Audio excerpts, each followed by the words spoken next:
Hello and welcome to our Shavasana session. I'm Lizzie Lasater, delighted that you're here. If you're joining me live, please find your way to the chat and let me know where you're joining from. Hi, Laura. Hi, everyone. And if you're watching this on YouTube, then comment below. Where are you joining this from? I see every single one of those comments that comes through. Cambridge, UK, Fillmore, California, Virginia, USA, the Netherlands, Brazil, Portland, Oregon, London, Rome. Welcome. If you would like to receive the recording for this session and future Zoom links, please subscribe to my newsletter, which you will find here at lizzie.yoga, Lizzie yoga. We have 90 spacious minutes together. No, 75 spacious minutes together, an hour and 15 minutes. I would like to know how you're feeling as you arrive, kind of on a scale from 0 to 10, 0 being depleted energy wise. Empty 10 is I just returned from 10 days in the sun, topped up, full on rest. Where are you arriving today? Honest answer. 5, 7, about a 6. Okay.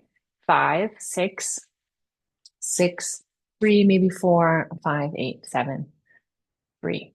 Exclamation point. Feeling great. 8 to 9, someone says. Okay. Welcome. My plan for us is we're going to sit to begin a moment of silence, and then we're going to do a journaling exercise right at the beginning. Make sure you have paper and pen nearby. And then I want to do a supported bridge pose with you today and a long, luxurious shavasana, and then one more journaling exercise at the end. What happens when we practice restorative yoga is we open up this space, the tunnel between the conscious and the subconscious mind. So I find it's a really fruitful area for exploration, and that writing practice of letting things come. I have a prompt for you, so you'll be guided, but I'm working on a book right now. And this idea of free form writing has been really valuable. And pairing the writing with Shavasana is a new hack, a new tool that I've been playing with. Okay. Welcome, welcome. Welcome, Dawn. All right, let's do 3 minutes of silent meditation. What's really important is that you, as I set a timer for us, is that you settle your pelvis, tip your pelvis forward so that you're sitting in front of your sitting bones. The spine is long, the eyes are closed. Let me ring our bells for us.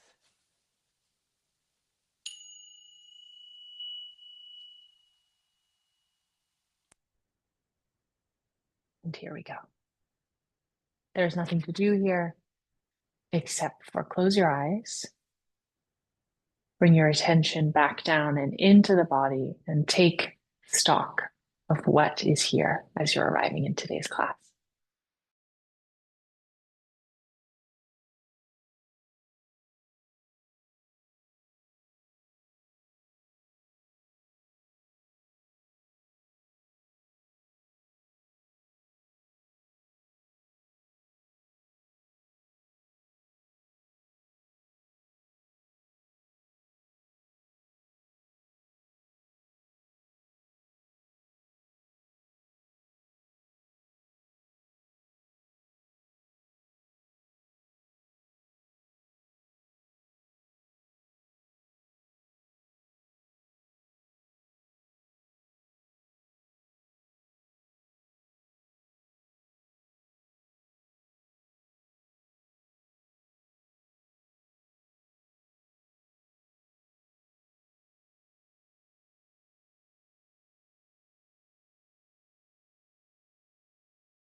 Blink your eyes open.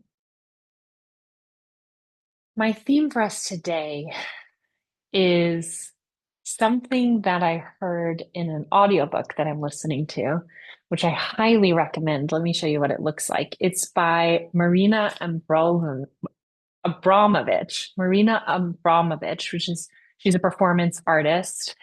This is her audiobook. It's called Walk Through Walls, and it's her memoir. I found it on Spotify. You can listen to it, which is so amazing because her voice is delicious. And in the dedication of this memoir, she says, this book is dedicated to friends and enemies. That struck me. I've been quoting it for the past 2 weeks, telling all my friends about this. I love the clarity and the way she says that. This is dedicated to friends and enemies. It immediately reminded me of the concept from Patanjali Yoga Sutra, Raga, and Dvesha. Give a yes in the chat if you've heard of that distinction. He talks about Raga are the things we pull towards us, and Dvesha are the things we push away from ourselves. Punky knows what I'm talking about. So Jan as well. So, and the insight from Patanjali is that we are not free from the things we pull towards us, and we're not free from the things we push away from us. So, yes, Sarah, Sylvia. Okay. So we're looking instead for a place of what Byron Katie calls loving what is, the equanimity of being in the middle between pulling and pushing, because you're not free if you're scheming and trying to get more of this and plotting and trying to get less of that. You're in the spinning mind. And so I loved, additionally, how Marina Abramovich says friends and enemies. We can learn so much from our friends, of course, but we can learn additionally so much from our enemies or from our, it doesn't have to be people, but it can be the challenges, it can be the obstacles. That Stoic philosophy phrase, the obstacle is the way.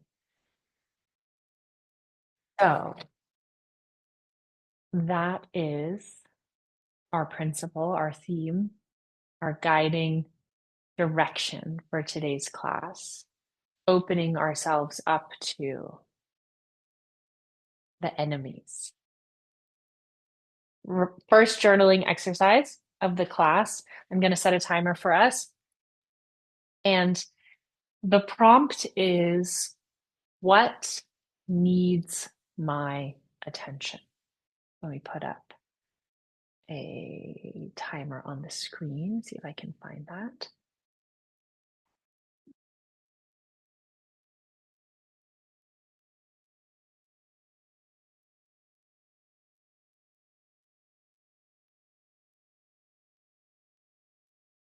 And minutes.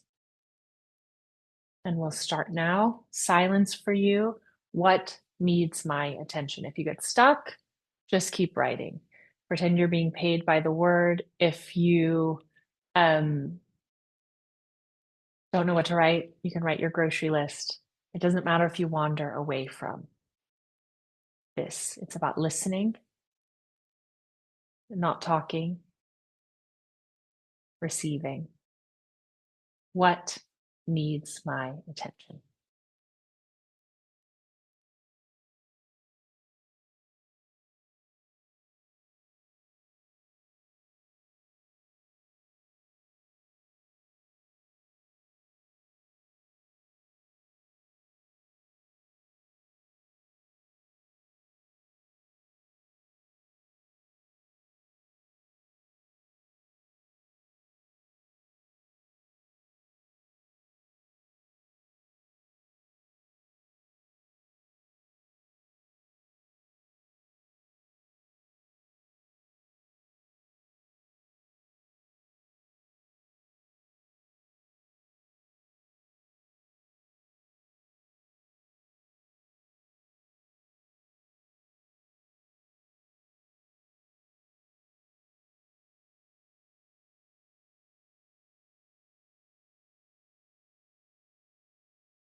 Mhm.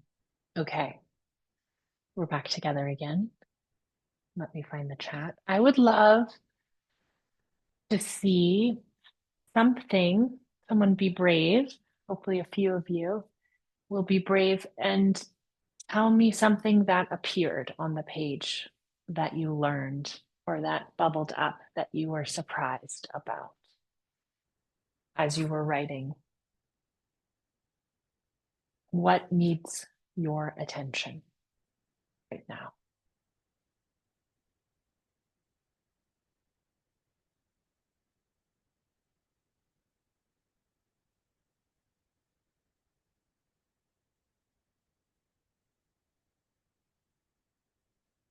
Sorrow. Hmm. Hmm. Wow. I hear that with my heart. My breath, my yoga practice. I need to be me. Oh, that's beautiful.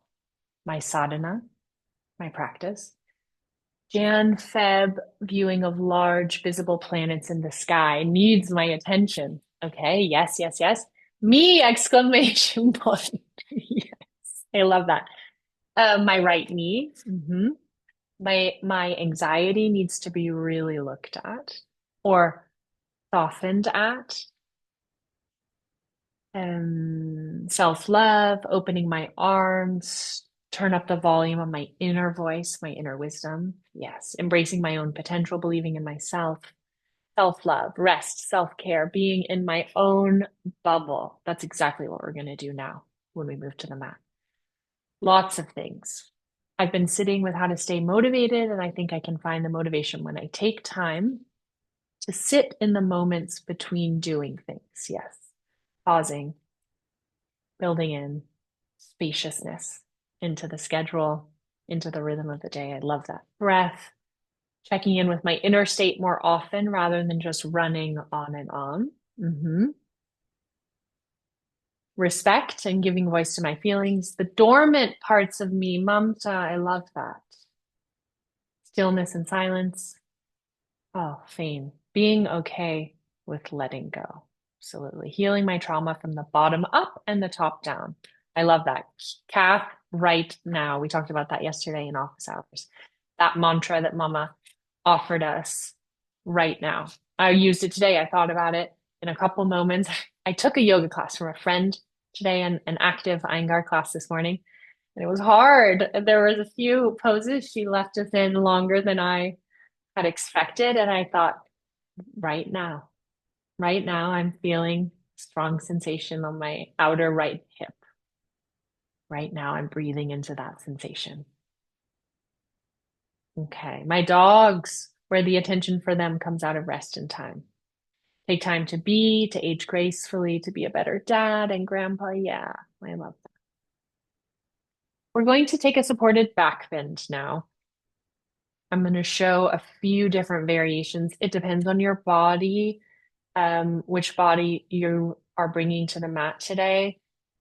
If you have done any asana recently, if your body likes back bends, etc. There's no moral judgment about the height of your back bend. So let me move back and I'll show you. You can practice with a single blanket, or you can practice with two blankets, or you can practice with a bolster. So if you're taking the single blanket variation, you're going to take your yoga blanket from Tanasana, fold it once lengthways, and place it in the center of your mat. I'm practicing with these hugger mugger mats. I'll include the link underneath the YouTube recording. I adore them. They're really soft, and I have two together. So if you're practicing like this, the pose is the same no matter what amplitude you take. So you're looking, the tip here, the short side is aiming for the lower point of your shoulder blades, also called the inferior angle of your scapula. We're coming back to that. And then my feet are wide, the toes turn in, the knees fall together, the arms come wide. I'm going a little bit quickly. I'm going to review as we go. So this is a wonderful variation. It's sort of a blend of bridge pose and one blanket back bend, if you know that pose from Mama's book, Restore and Rebalance. What you can also do, and don't underestimate it, it looks like nothing, but it feels amazing. And we're going to stay for 8 minutes.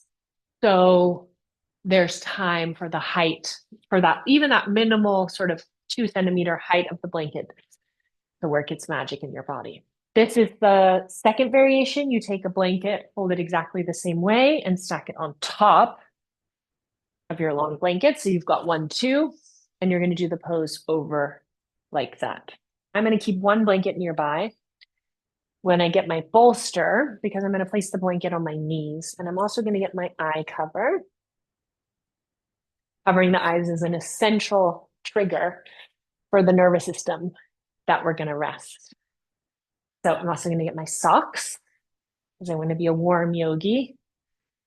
Third eye mask from my spirit jewelry collection. I don't know if they're sold out, but you can find them on my website. Product placement. Okay, socks. Important. You want to be warm when you do this pose. All restorative poses. Warm is a key ingredient. Feel dark, quiet, and warm. We talk about in our restorative yoga teacher training. So I take this blanket and this time I'm going to put it on top of my knees. Just that weight feels really good. And I'm looking for exactly that same space of activation here. So that's going to sit at the lower tip of my shoulder blades, the edge of my bolster, and I'm going to back bend off. So whatever variation you've chosen that makes the most sense for your body today, you're going to adjust your hair. I'm going to set a timer for us. We'll practice in silence and then I'll bring us back together.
Inhale your breath,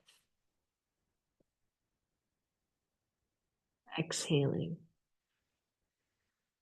Unwind yourself from the pose by sliding in the direction of your head. You might want to pause with your pelvis elevated and your shoulders down.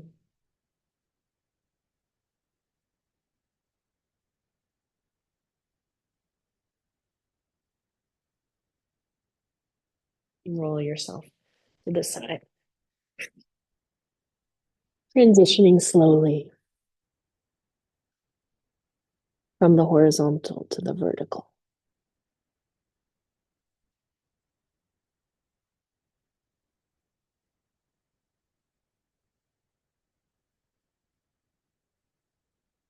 Tell me honestly,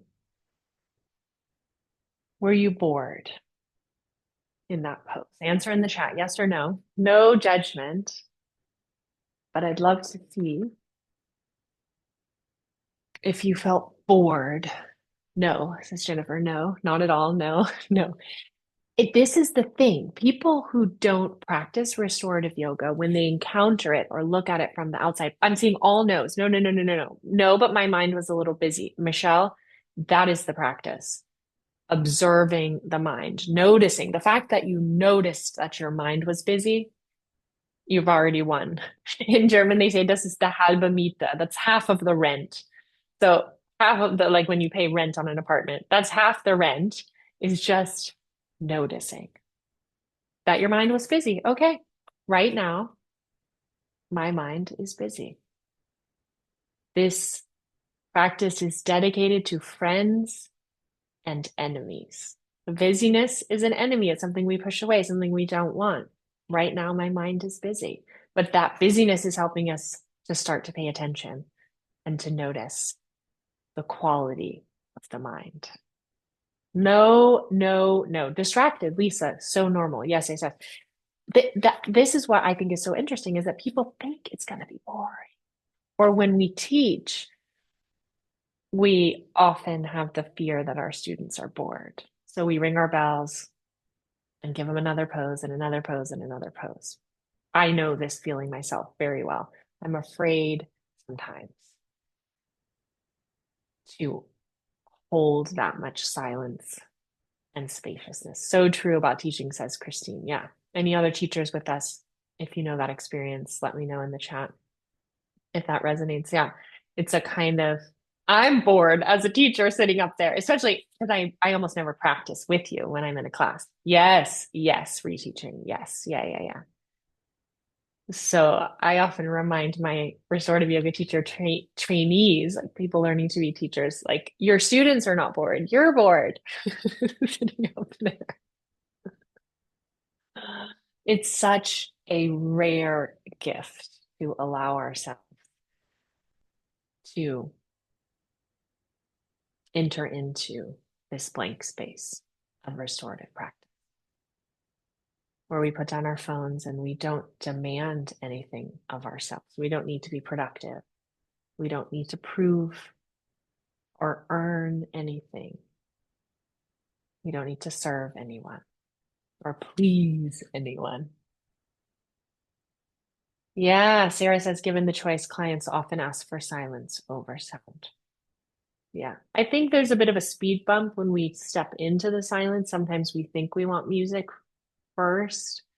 In my home practice, when I'm doing movement and then moving towards stillness, I sometimes start with music, especially if I have any resistance to getting on my mat. Then the music kind of helps me feel like, okay, I'm just playing music and I'm moving and I'm breathing. And then I almost always just turn it off because at some point I'd like to be alone with my breath. It is time, my darlings, for Shavasana. We're going to do a long, restorative, supported, juicy, luxurious vacation of a Shavasana. And then we'll journal. We'll close with one last journaling prompt before we say goodbye. I had in mind basic relaxation pose, really simple. Something behind the knees, something behind your ankles, a warm blanket to cover up, something behind the head, Cover the eyes, open the arms wide. So I'll show that, and then I'm going to mute myself for this practice. We'll be together in silence. I'll set a timer, and then we'll come back together and say goodbye. And do our journaling, and then say goodbye. Okay. Big blanket, big cozy warm wool blanket that I like to have nearby. If you have a choice, I would use a round bolster or behind the knees, or if you don't have a round bolster, you can roll up a heavy blanket or a comforter to support the space behind the knees. The blanket for the ankles, open it up to Tadasana, and then I fold it a little bit and then roll it tightly. So the heels are actually floating the way that we teach it and practice it. If that's new to you, try it.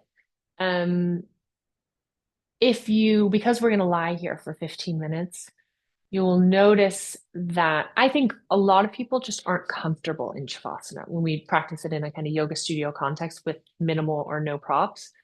People aren't comfortable, and that's why they can't stay. But it's the staying that allows this tunnel to open up between the conscious and the subconscious mind. I read recently someone suggesting that when we practice Shavasana, it mimics REM sleep because the body is still, but the mind is dreaming. So the floating of the heels, if you practice without the blanket under your Achilles tendons, then if you stay for 15 or 20 minutes, you can notice that the back of your heel can start to burn. There's an unpleasant sensation on the skin from the pressure. So that's why we elevate the ankles from trial and error, mama, over decades, discovering what is most relaxing and delicious. I'm going to take a pillow for my head. If you even have the tiniest feeling that you need to pee, I would go do that now. It's hard to relax if you have a full bladder. So let me show it to you, and then I'm going to come mute myself before we start together. So the backs of the knees are supported by the bolster or the rolled up blanket, and then the smaller blanket is behind the ankles. The knees are twice as high as the ankles. Okay, that's a key ratio here. And then I've got my eye cover ready to go because once you lie down, you don't want to get back up. And then you have a pillow for supporting the head. And the key thing here, and then I have a big blanket for warmth. So that's going to be tossed over. The key thing here is it's not like a pillow, just like the tip of your head and then your neck is free. I'm going to reach up and bring the pillow all the way down so it's touching my shoulders behind. And then I like to even tuck these corners under a little bit so that my forehead, you can see from your angle, my forehead is elevated above the chin slightly. That's a kind of bowing movement that internalizes our focus. I'm going to come to you, to the computer, as we get started. And then I'll come practice with you. So I'm setting a timer for us all. And it is a time to let go, where there is no demand or requirement to even relax. Like there's nothing that you have to do here. Mama likes to say Shavasana is a gift that you give to yourself and the world at the same time. So know that I just posted on Instagram today. You're not just, I'm going to pull it up and read it to you. It's so good. I'll read it to you from my notes. So we know that restorative yoga, not only is restorative yoga good for you, here are 3 science-backed reasons why relaxation is healthy for your nervous system. Number 1, reduced cortisol levels. Yes, please. Number two, enhanced vagal tone. And number three, improved heart rate variability. You can look on my Instagram account and read the full caption. There's more there, but the paragraph I wanted to read you is, so remember, the next time you practice restorative yoga, or right now when you're practicing shavasana, you're not just lying there doing nothing. You're lying there actively supporting your nervous system, reducing cortisol, enhancing vagal tone, and improving your heart rate variability. Additionally, because it's a gift you give yourself and the world at the same time, when you down-regulate your nervous system, you show up in a completely different way for your family, your friends, your colleagues, your roommates, your animals, your community.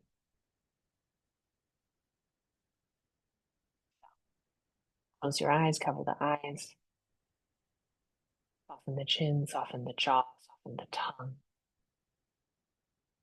and let yourself be held now by the pose of asana.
Inhale your breath.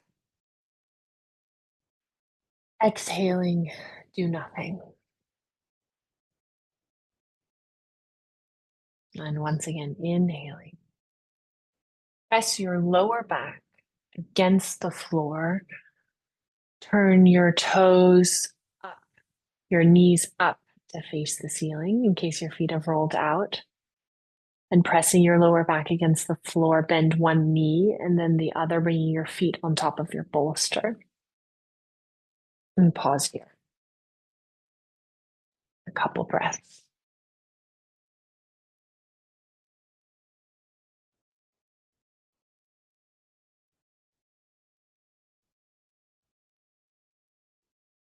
Roll yourself to the side.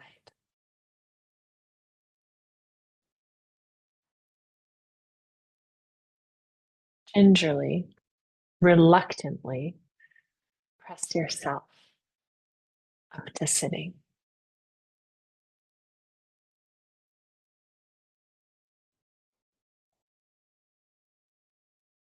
Find your notebook and your pen without disturbing yourself too much.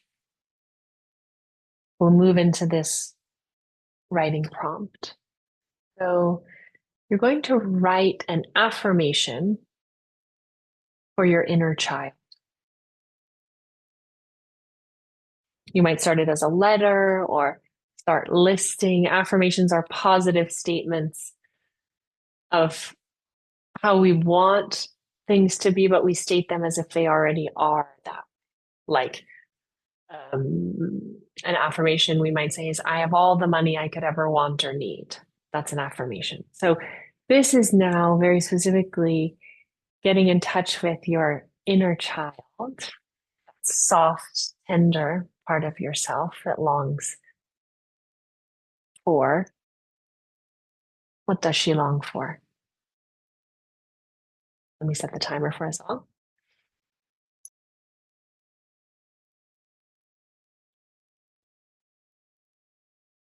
5 minutes begins now.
All right.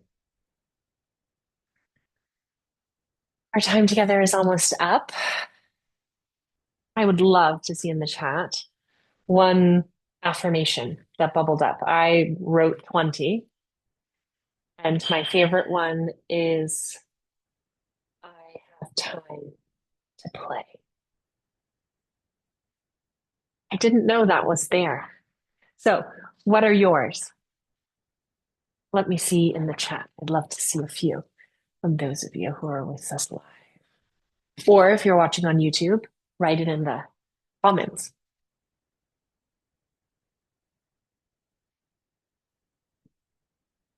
Getting my stick notes so I can write. I have time to play. I need to put that up in my studio and see it for the next week. Okay, I am worthy. I am meaningful. I am meaningful presence, calling my soul to be just as I am. You don't have to be in control. I embrace adventure. I love that. You are safe and you are loved. Oh, I love that. Moments to pause and breathe each day are a gift to myself. I am strong. Let yourself go. Let yourself go. Your inner child will take care of you, take care of your older days. My mind, body, and spirit belong to me. I'm joyful. I belong here right now. Oh, I like so many of these. Okay. The last thing I would suggest is if anything came up during the practice for you, your affirmation, write it down, put it up in your space, or if any, um, sometimes I remember important things I need to do, attend to. They can be pick up the package from blah blah. It can be someone I need to text or check in on, a friend, a family member. So if anything bubbled up, take a moment to capture that in a way, send yourself an email in a way that you're going to remember it. I'm lively and lovely. I begin to see you clearly. I am awash in nature, soft and solid. So beautiful. Okay, let's close our session. Inhaling the breath, open the palms away from the body. With an exhalation, bring them together in front of your heart. Namaste. May we live like the lotus at home in the muddy water. Once again, if you enjoyed this session, please join my newsletter. I know most of you are probably already there. Lizzie, Lizzie .yoga. And we'd love to see you in an online course. They all live here, www.lasater, Lasater.yoga. We're starting our restorative yoga teacher training in just over a month. We're starting a brand new restorative yoga teacher mentorship program, which is only for teachers certified by us.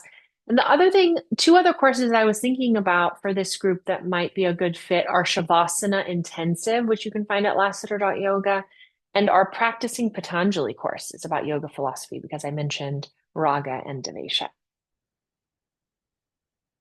Sending you lots of love across the skies. Thank you for being here. Thank you, thank you, thank you for all the lovely things in the chat.